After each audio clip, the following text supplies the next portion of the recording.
Welcome back to the deep dive. So we went through that huge stack of articles you sent over, all zeroing in on the Kansas City Chiefs right now. We've kind of boiled it down to three pretty stark truths. Yeah, brutal is maybe the right word. Yeah, our mission today is really to unpack why this team, sitting there at 5-4, seems to be sputtering a bit, and what head coach Andy Reid absolutely needs to fix during this bye week. It feels critical. Oh, absolutely critical. The timing, I mean, it couldn't be worse, really. And the analysis, especially from Yardbarker, it's surprisingly blunt. 5-4, yeah, they're still in the hunt, technically. Right. But that second half schedule looks absolutely brutal. The reports are basically saying this team's kind of struggling with fundamentals, Yeah. the gritty stuff that championship teams usually nail. Fundamentals. Yeah. Okay. And if these three really glaring weaknesses aren't sorted out, like now those Super Bowl hopes, probably gone. That sets the stage perfectly. Fundamental flaws in a team we expect to be a contender. So, we're looking at the run game, the O-line, and defensive pressure. Where do the sources say we should start? Well, you got to start with the offense, right? Winning the ball. The source material straight up calls the running game lackluster. Lackluster. But here's the interesting thing. The stat that jumps out, their team average, 4.5 yards per carry. It's actually a tick above the league average, which is 4.4. Huh. Okay, so if the average looks okay, why is everyone sounding the alarm? Let's unpack that. Because, that average is kind of misleading. It hides the real problem, a lack of explosive plays from the running backs themselves. Ah, okay. You dig into the individual guys, and the numbers tell a different story. It's more about grinded-out attrition than game-breaking speed. So Isaiah Pacheco. He's averaging 4.2 yards per carry. Yeah. And one analyst really hit on it, saying his physical, punishing style, it's great theater, but it means he's constantly like one play away from injured reserve. Right, a grinder, not necessarily a home run hitter every time. Exactly. And then there's the other vet, Kareem Hunt. Yeah. He's down at 4.0 yards per rush. It's kind of wild how the league changes guys, This is the same player who led the NFL in rushing back in 2017. As a rookie. Right, but now this source says he's, quote, morphed into a short yardage specialist. Good for power, but he's not breaking long runs. And the third guy, Brashard Smith. Barely used, averaging just 2.9 yards when he does get the ball. So you see the picture. Yeah, it definitely highlights that lack of explosiveness, consistency maybe, but no real threat to break one. And the stat that really hammers it home for me. Let me guess. The longest run. Yeah. The longest carry all season, 35 yards, belongs to Xavier Worthy, wide receiver. That says it all, doesn't it? It absolutely does. It's pretty damning. And remember that rumored trade for Breece Hall? Wow. From the Jets? The guy averaging 5 yards a carry. Exactly. 5.0 YPC. Well, that fell through. So now the Chiefs have to look inwards. The reports suggest two things for Reid. Okay, what are they? One, actually design some plays to get Brashard Smith involved, use his speed. And two, get creative. They use the phrase, conjure up some trickeration. Trickeration, okay. Yeah, uses versatile receivers like Worthy, Rashee Rice, Hollywood Brown on jet sweeps, reverses, whatever. Basically use speed from other positions to make up for what the RBs aren't providing. Okay, so weakness one. An unexplosive run game, maybe masked by a decent average, but you can't put it all on the backs, can you? An offense, especially the run game, depends heavily on the guys up front. Precisely. Which brings us straight to weakness number two, and maybe the more worrying one. The offensive line's inconsistency. Yeah, this is where things really start to unravel, according to the reports. That shaky blocking, the constant shuffling of guys. One source said it's temporarily robbed the offensive line of its swagger. Swagger, huh? And it's down to injuries, mainly. Injuries are a huge part of it, yeah. Yeah. Key starters. Trey Smith, their rock at guard, he's missed time. Jawan Taylor, the big tackle signing, also banged up. Plus, the rookie, Josh Simmons, has been out for a while. But it's not just the starters being out, right? It's also how the replacements are playing. Exactly. That's the other half of it. The guys filling in, like Jalen Moore and the other backups, Mike Caliendo, Wanya Morris. The reports say their play has been, let's say, erratic. Okay. And when you don't have that solid five playing together week in, week out, the communication suffers, Mahomes gets less time. The running lanes just aren't there. Yeah. Weakness one definitely connects to weakness two. And we saw the direct impact of that instability, didn't we, on Mahomes himself. The sources really highlighted that Bills game, the 28-21 loss. Right. Mahomes completed less than 50% of his passes. I read that was the first time in his entire NFL career. That's it. That stat right there is the smoking gun. Yeah. It shows a direct, undeniable link between the O-line trouble and a historically bad performance Yeah. from arguably the best QB in the league. Yeah.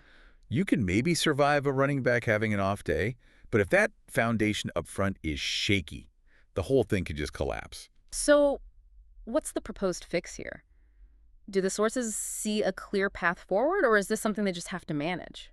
Well, the optimism, such as it is, seems to hinge almost entirely on getting that rookie, Josh Simmons, back on the field. Really? All on the rookie? That seems to be the hope. The idea is his return plus these 2 weeks of bye-week practice. Maybe that lets the first-team guys kind of reset, get their timing back. The theory is if they get that continuity back, that awful Bills loss just becomes, a distant memory. I don't know. Relying on a rookie stepping right back in after an absence and Yeah. 2 weeks of practice to instantly fix communication issues that have been cropping up for weeks feels a bit hopeful. It does raise an eyebrow, doesn't it? It's basically hoping rest and one personnel change fixes what might be a more systemic execution problem. If that doesn't work, then you start to wonder if it's deeper than just injuries, maybe scheme, maybe coaching. Okay, that's a good transition. Because if the offense is struggling, maybe not sustaining drives, putting Mahomes under pressure, that puts more strain on the defense, right? They're on the field longer. Absolutely. And it turns out the defense has its own big issue, weakness number 3. The pass rush seems to have dried up. A sack drought, as the sources put it. The D-line is just not getting home. Yeah, and this is a big deal, especially when you think about the money invested in that defensive front. Statistically, only 20 sacks so far this season for the Chiefs. 20. How does that stack up? It's actually just under the league average of 20.7. But for a team with their aspirations and their talent on paper, that's frankly kind of embarrassing. The top defenses are pushing 30 sacks by now, being below average here. That points to a problem. Okay, let's break that down. Who's supposed to be getting the sacks? George Karlaftis leads them. He does, yeah, but with only 5 sacks, which is okay, solid, but not exactly game-wrecking numbers. And the big names. Chris Jones. Charles Omenihu. That's where it gets concerning.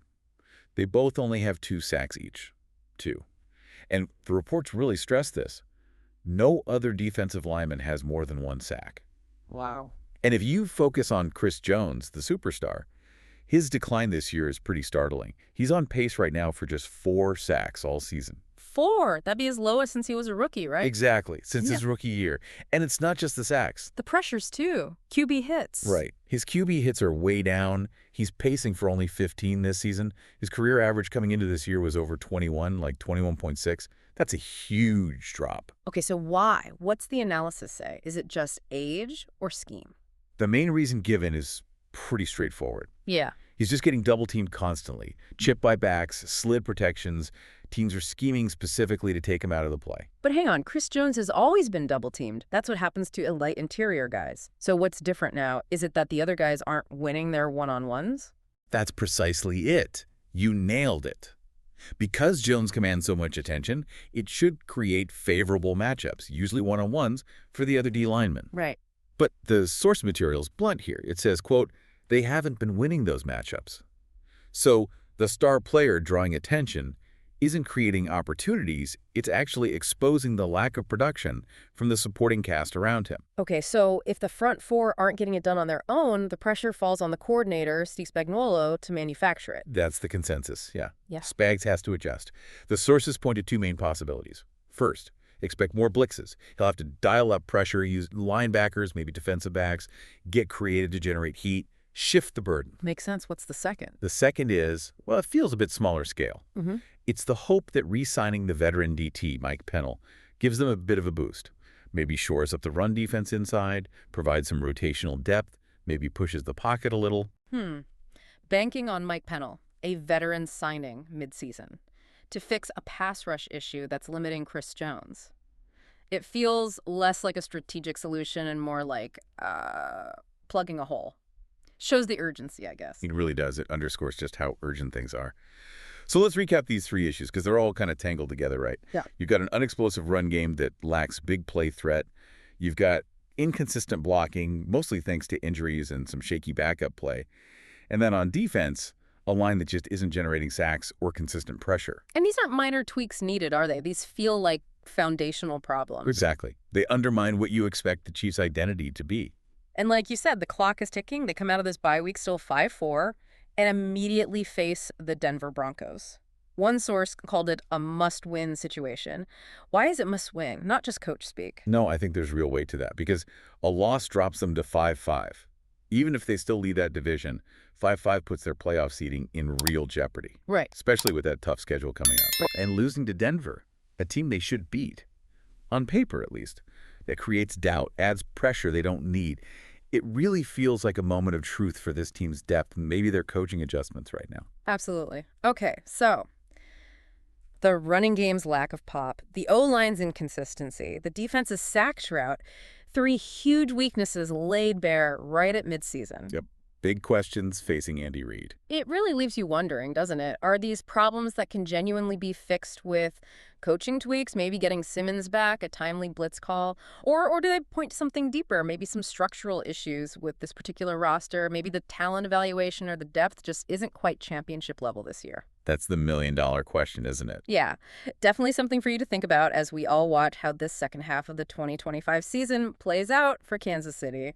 Thanks for joining us for this deep dive into the source material.